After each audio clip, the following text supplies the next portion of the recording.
Welcome to the market money magnet guys. आज यहाँ इस वीडियो में हम बात करने वाले हैं इंफोसिस लिमिटेड के बारे में। अब इंफोसिस लिमिटेड जो है आप यहाँ पे देख सकते हैं कि आज इंफोसिस में मोर देन 1% की गिरावट हमें देखने को मिली है। इंफोसिस आईटी सेक्टर से बिलोंग करने वाली बहुत बढ़िया कंपनी है, इसमें कोई शक नहीं है। लेकिन इंफोसिस जैसे कंपनी में एक ही दिन में अगर हमें मोर देन 1% की गिरावट देखने को मिल रही है तो definitely this is the concernable point. तो हमें ये देखना ज़रूरी है जो इंफोसिस के शेयर होल्डर्स हैं उनके लिए कि क्यों इसमें ये गिरावट हमें देखने को मिली। इस गिरावट के पीछे वैसे तो 5 रीज़न देखे जा रहे हैं, लेकिन क्या ये गिरावट कंसिस्टेंट रहेगी आगे? क्या सेफ पॉइंट है, सेफर जोन है इंफोसिस अभी भी हमारे लिए? ये सारे सवालों के जवाब आपको अंत में वीडियो के मिल जाएंगे, सो स्टे ट्यून। अगर गिरावट की बात हम कर ही रहे हैं तो टीसीएस में भी आज नेगेटिविटी थी, लेकिन इतनी देखने को नहीं मिली। 0.81% तक की नेगेटिविटी हमें टीसीएस में देखने को मिली। टेक महिंद्रा की बात करें तो वो काफ़ी मिला जुला पॉजिटिव सा ही उसका आज का परफॉर्मेंस देखने को मिला। तो बेसिकली हम ये तो बोल सकते हैं कहीं ना कहीं आईटी सेक्टर में थोड़ी बहुत नेगेटिविटी डेफिनेटली थी, तो ये एक इम्पैक्टेबल पॉइंट हो सकता है। लेकिन इसके अलावा भी कुछ पॉइंट्स है जो कि हम आज अभी यहाँ सबसे पहले कवर करेंगे। सबसे पहला जो रीज़न है, हम यहाँ पे कुछ करीबन 5 रीजंस देखेंगे। उसमें से सबसे पहला की रीज़न रहा है जिसके चलते स्पेसिफिकली इंफोसिस जो है आज नेगेटिविटी में देखने को मिला, वो है broader IT sector weakness. Infosys ही नहीं, जैसे हमने देखा टीसीएस भी नेगेटिविटी में था, तो ऐसे हमें बाकी भी आईटी सेक्टर के जो स्टॉक्स थे वो करीबन नेगेटिविटी में थे। तो हम पूरे आईटी सेक्टर में आज वीकनेस था, ये चीज़ बोल सकते हैं। IT index down sharply entering beer market, sharply down होते हुए बियर मार्केट में आईटी सेक्टर ने आज जो है बियर मार्केट के टेरिटरी में आज एंट्री कर ली है और करीबन 20% उसके 52 वीक्स हाई से आईटी सेक्टर पूरा हमें देखने को मिला। 52 वीक के हाई से हम कंसिडर कर रहे हैं, ये चीज़ को आप भी कंसिडर करना। और ये एक मेजर रीज़न रहा है कि जो मेजर प्लेयर्स है लाइक टीसीएस, इंफोसिस, इनके जैसे स्टॉक्स को ड्रैग डाउन करना बड़ा ही आसान रहा है। तो ये एक रीज़न हमें देखने को मिल रहा है जिसके चलते इंफोसिस आज नेगेटिविटी में था। जो second and most important reason है वो growth and demand concern. There are fresh worries about demand and deal momentum showing for Indian IT firms as their largest market. US की बात चल रही है, द यूएस में shows a signs of stress.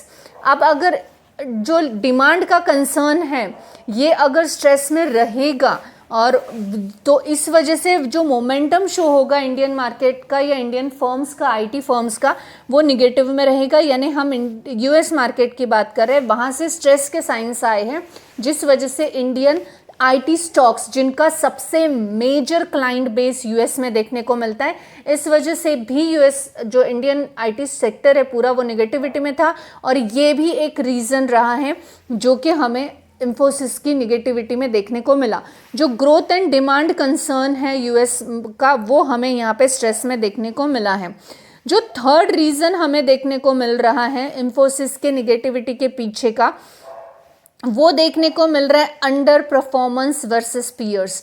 अब piercing कंपनियां जो है इंफोसिस के आज के डिक्लाइन के पीछे का ये भी एक रीज़न रहा है कि इसके कंपटीटर्स जो हैं उनका बहुत ही हम बोल सकते हैं बेहतरीन परफॉर्मेंस रहा है कंपेयर टू इंफोसिस के।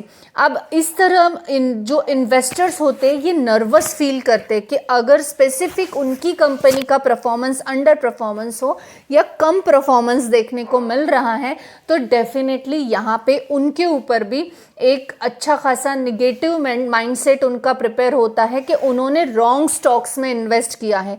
और ऐसे में फिर फटाफट इन्वेस्टर्स एग्जिट करने की कोशिश करते हैं और ऐसा ही आज हमें होता हुआ देखने को मिल रहा है, क्योंकि जो अंडर परफॉर्मेंस अगर पियर्सिंग के कंपैरिजन में उनका स्टॉक है, ये एक जेन्युइन साइकोलॉजी है। आप और मैं इसी तरह से परफॉर्म करेंगे कि अगर स्पेसिफिक हमने इंफोसिस को बाय कर रखा है और हमारा जो स्टॉक है इसका परफॉर्मेंस हमें पियर्सिंग जैसे टीसीएस या टेक महिंद्रा के कंपैरिजन में लो देखने को मिला, वीक देखने को मिला, तो बहुत सारे इन्वेस्टर्स जो हैं वो पैनिक होते हैं और इमीडिएटली इंफोसिस में से एग्जिट कर लेते हैं और टीसीएस में एंट्री करने की कोशिश करते हैं या करते हैं। तो इस तरह के जो माइंडसेट के साथ इन्वेस्टर्स होते हैं, they are may be a long term investors and it may be a short term investors, but वो इन्वेस्टर्स इमीडिएटली ऐसे स्टॉक्स में से एग्जिट कर लेते हैं और जहां उनको सिक्योर लग रहा है, जिसका परफॉर्मेंस बढ़ रहा है, उसकी तरफ इन्वेस्ट करते हैं। अब मैक्सिमम टाइम जो इन्वेस्टर्स हैं इनका ये गलती होता है कि वो हमेशा रनिंग मार्केट में या जो स्टॉक्स अच्छा हाई पे हाई बना रहा है उसकी तरफ जाते हैं। यानी अगर सपोज इंफोसिस का परफॉर्मेंस आज डगमगा रहा है और टीसीएस अच्छा कर रहा है तो इंफोसिस के स्टॉक बेच के टीसीएस में वो एंट्री करेंगे, लेकिन ऐसे वक्त एंट्री करते हैं जब वो ऑलरेडी अपने हाई पर है। और अगर कोई स्टॉक ऑलरेडी अपने हाई पर हो और आप उस टाइम पे उसमें एंट्री करते हो, तो जब वो स्टॉक करेक्शन दिखाता है उस वक्त आप फिर से पैनिक होके उसमें सेल करके किसी तीसरे स्टॉक में एंट्री करते हो, और ये सबसे बड़ी इन्वेस्टमेंट की मिस्टेक होती है। और ऐसे इन्वेस्टमेंट मिस्टेक्स की वजह से बहुत सारे लोग स्टॉक मार्केट से एग्जिट करते हैं। तो एक हमेशा याद रखिए, लॉन्ग टर्म का पर्पस रखते हुए एक ऐसे स्टेबल स्टॉक में आपको रहना है जहां पे वो करेक्शन दिखाए भी तो यहाँ पे आपको बाइंग अपॉर्चुनिटी बन रही है। इस माइंडसेट के साथ चलिए यदि वो फंडामेंटली अच्छा है। ऐसा नहीं कि हर करेक्शन ये स्टॉक पूरा डूबने वाला है, इस तरह की साइकोलॉजी से आपको चलना है। क्योंकि अगर आप बाइंग अपॉर्चुनिटी करेंगे तो जब भी ये लोअर में है आप यहाँ पे बाय करो, फिर हाई जाएगा तो आप यहाँ पे बेटर फील करोगे। लेकिन आपने अगर इसको लो जा रहा है इस वक्त सेल कर दिया, किसी और स्टॉक ऑलरेडी हाई में है यहाँ बाय कर लिया, तो ये स्टॉक जब वापस करेक्शन दिखाएगा तो आपका पैसा लगाने के बाद ये करेक्शन में आ चुका है, यहाँ पे आपके बेचने के बाद ये वापस हाई जा चुका है। तो लोगों का ये बन जाता है कि जब भी मैं सेल करता हूँ स्टॉक भागता है और जब भी मैं इन्वेस्ट करता हूँ स्टॉक गिरता है, क्योंकि आप रॉन्ग समय पे इन्वेस्ट करते हो। ऐसे इन्वेस्टर्स की वजह से भी आज हमें इंफोसिस जो है ये निगेटिविटी में देखने को मिला है। इसके अलावा जो फोर्थ रीजन रहा है इंफोसिस के नेगेटिविटी के पीछे का, fourth and most important, that is low trading volume, weaker sentiments. That's mean जो ट्रेडिंग वॉल्यूम था आज, ट्रेडिंग वॉल्यूम शेयर ट्रेड जो होता है एवरेज वॉल्यूम्स में, आज एवरेज वॉल्यूम था, ऐसा नहीं कि बहुत लो था, लेकिन वो वॉल्यूम कम था। एवरेज या एवरेज से कम वॉल्यूम देखने को मिलता है।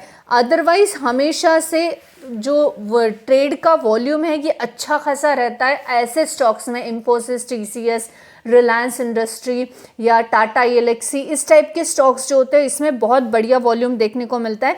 लेकिन आज वो एवरेज से हमें बिलो वॉल्यूम देखने को मिला इंफोसिस में।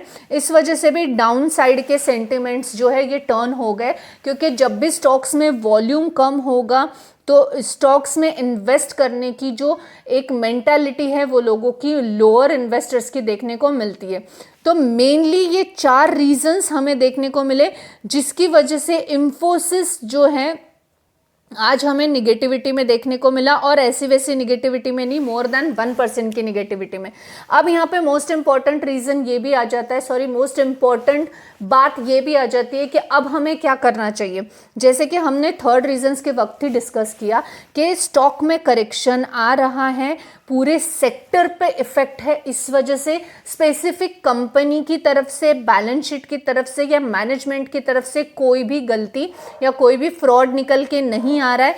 तो यहाँ पे इंफोसिस में एकदम से एग्जिट कर लेना ये सही ऑप्शन नहीं है। It's a best company, fundamentally भी अच्छी है और एक टॉप कंपनियों में ये कंपनी गिनी जाती है। तो ये एक्सटर्नल इश्यूज की वजह से है। Correction is one of the best opportunity for you to buy and grow your portfolio.